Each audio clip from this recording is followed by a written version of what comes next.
jumps. There's few options here for Archon to make it out from a hairy situation. Early game control matters a lot. If Archon does, I think that's worth it. You just need to keep Archon on their toes and keep them moving after you, because then they don't make the. Don't want to see that farm coming in for this tactic, but this is one way to do it. Monkey's forever, he can't Firefly himself out. This one, Flame Break buys his face into the Firefly now, but how? It doesn't stop him. The Spectre will take the first blood. May not have had the greatest CS at the start of this game, but it's definitely getting a lot more and fluff and stuff. It's not as though the Crystal Maiden's got crap or movement speed, but now they're just going even closer with the enchant. Puck moves over, so you get not only like a kill, like obviously the Disruptor did go down the bottom lane while all that was going on, but... Oh, Moo. We're not done yet. No, they're not. They're going underneath the tier 1. That's a little too deep for the Night Stalker. They forced a TP again. Slowing down that Batrider.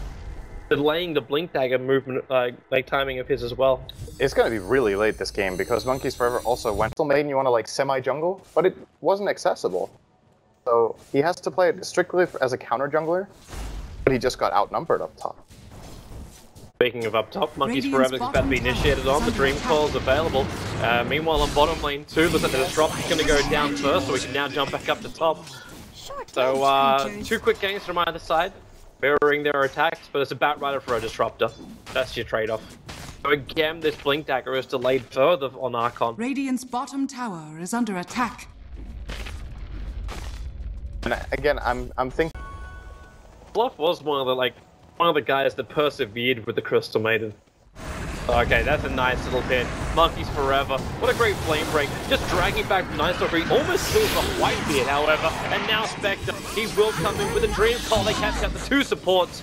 Night Stalker will die, but for a big cause. It's the Newbee cause. Dodging the flame break. He's going to take a lot of Zeus damage. Oh, the Thunder God's Wrath, the 1 charges, as well as the Fairy Fire. Fine. Just realized, if you want to have the same move speed as Crystal Maiden as an enchantress with boots, you need boots of travel. Then you're even. Then you have 380. Pretty weird. I feel very confident about when they pick Crystal. There's only one team right now, and that's Evil Geniuses, because they tend to find a way of doing it when it's not too punishable. He actually manages to get items and get played. Yeah, Sean, yeah. Okay. That was an enchantress there. The tail is touched, but... At the same time, you trade off the PL on the bottom lane. Again, Moo being involved. Like, he's been involved in 5 out of the 6 kills that Newbee has managed to achieve, and they're going for more. Fluff's going to get glimpsed back a very long way. If life wasn't hard enough, keeps the battle going. Fluff is actually going to be able to TP himself away because it's for the Dream Call, catching out to How as well as the rest of Newbee are all over Archon underneath their own tier 1 tower. They'll get out of the Firefly with a little bit of phase shift dodging. Too much damage being taken. But that's an easy kill for a Night Stalker. 4 heroes lost for Archon and Newbee. They have huge amount of momentum. This isn't even nighttime, this is fake darkness. But they can definitely see what's happening to them. It's very clear. Life is not going to be an easy game for them. Game is looking way grimmer than the previous one. And it's not because it's like a old lead, it's 1500. You're not puts that pressure right now to really fully take advantage of it. Well, Archon keep advancing themselves. Still, the top net worth does belong to the Puck. Looks like he's building in for a Yule Scepter on the back of a haste rune move. Little initiate on the bottom lane, and he goes after his counterpart move, killing off that Zeus with House. Spectral Haunt him. Welcome back to the fight, and with a Disruptor ulti, Archon completely controlled underneath their tier 1 town. They can go for more. The Glimpse will be dragging back into Batrider, but Fluff and Stuff's the only one really getting caught out at the moment. Then again, no, this is nighttime. They just keep running, chasing up after Archon as a full team wipe. Newbee wiping Archon from the face of the earth, and I'll take their tier 1 tower to boot. They set that up so well. They knew, they were already expecting what Archon's counterplay was going to be. The moment we jump on the Zeus, they will probably relocate in.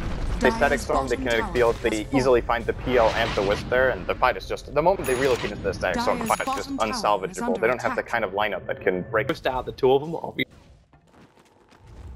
So yeah, the Wisp with a cloak in 1100 is actually fairly tame.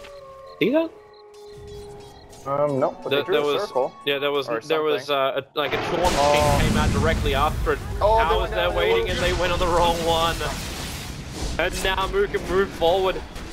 Got that Dream Coil available. Whitebeard, is he going to do like relocate himself out of this one? They got a 4-man Dream Coil.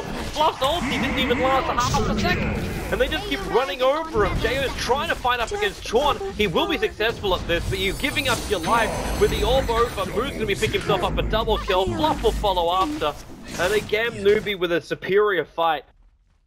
And Archon, well, they chose poorly for initiation. I think Puck is pretty good.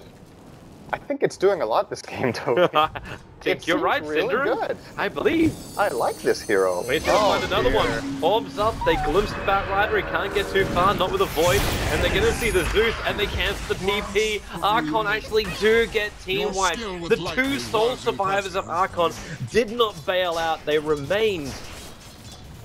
And Newbee, they're just rolling with the punches right now, and there's nothing Archon could do to deflect it. One thing we haven't talked about so much is just the ease of execution, right? If we get to this mid game, that's why I was emphasizing Archon's early game so much, or at the very least push them out. You can farm your own jungle and do items. Fluff is playing bait so hard right now, and it may work. They get the lasso over on Moo on the bottom lane, they drag him in. Fluff just gonna let it go right now underneath the tower, and Moo, he turns around and he's actually gonna go down. A big pickup as the Zeus to take it. All support has arrived for this Chuan going to work there with the Lances, and he can't actually reach over to Jayo. The doppelganger evades the attack. He's trying to juke it out, sends one illusion the other way, and he's actually done it! Newbee walked the wrong way. Jayo's gonna TP out, and they realize they have been duped. Beautiful. Very good there from Archon. That is good enough. That's probably the best you can hope for right now. They got the kill on Puck. Zeus got the bounty, so all of a sudden he got 1,000 extra gold. 2 for 2, which isn't amazing, but honestly, you take anything you can get right now. Honestly, exactly. You take anything you can get, and if they don't jump the Puck, I think if they engage on any other hero in that kind of situation and the Puck is in the neighborhood, they get played. But taking the key piece out of the and then hope they can gank Night Stalker and get the gem back, and then take one team fight that Newbee aren't ready for where they don't have detection, so you can get a full ult off. Newbee ready for this. They blink over, they find Moo, and he is dead to rights. Zanger, you want that kill. Dagon Chaos. My.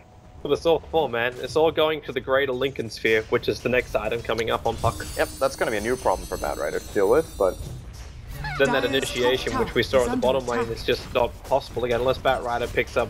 Well, he's got the 4-star, so he can blink, 4-star, trigger the Lincolns, and then grab him with the lasso. Yep. But that gives time as well for Moo. PL game.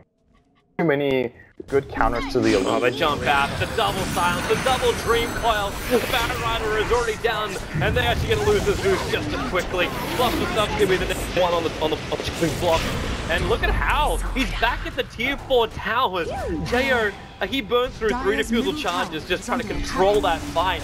With a relocate from Whitebeard, they just keep going. The orbs forward, Moose not going to jaunt to the back of this, but it may not matter. Whitebeard can't get himself far enough away. Archon will be wiped, and Newbee are underneath, almost to the well. They haven't even taken out the tier 2 tower in the middle lane, yet they just dove in and wiped Archon without breaking a sweat. This is like some old Navi stuff right there. They're just waiting patiently outside the enemy base. The moment they just give them a finger, they just take the whole hand immediately. And they're not scared of diving. Who cares about towers? Just get the kills first. We're starting to talk about how PL had a chance.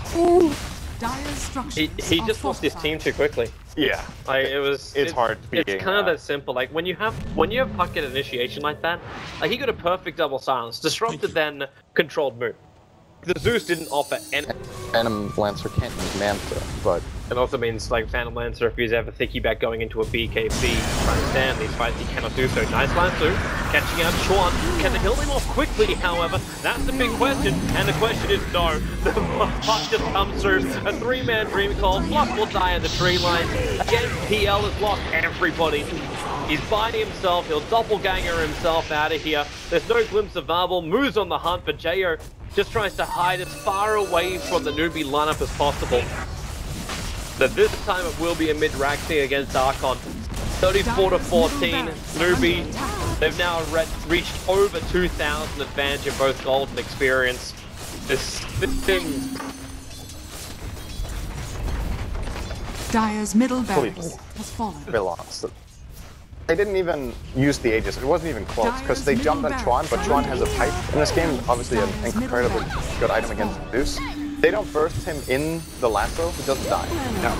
And, well, the glimpse this time, He just Jail's left in off trouble for again. Yeah, there. and the relocate saves too late from Whitebeard. And there's no buyback on that PL. Yeah. They're staying in it, but with this loss, they're going to drop themselves down to lower bracket. And they will remain winless throughout this stage. I think they've shown, in both the games we've seen in this series, they've shown some promise. But definitely just die.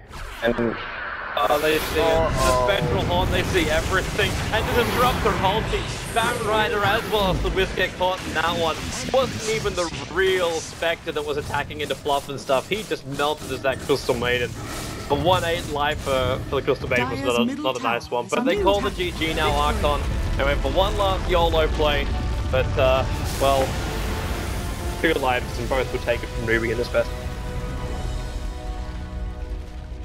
That's pretty much it. So, congratulations, Newbee will be able to advance, and this doesn't secure themselves a spot in the winner bracket. They still